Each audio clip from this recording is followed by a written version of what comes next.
que llegaba el agua.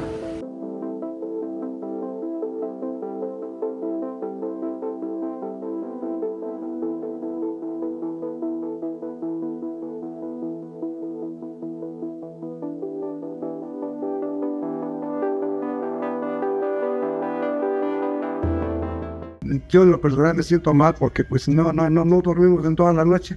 El resto no pudimos acostarnos porque ya vimos cómo están las camas. Mi esposa y yo nos quedamos el resto de la noche sentados ahí en una silla porque no podemos acostar. Haz de cuenta que la coladera empiezan a botar el agua y toda esa agua se nos viene para acá.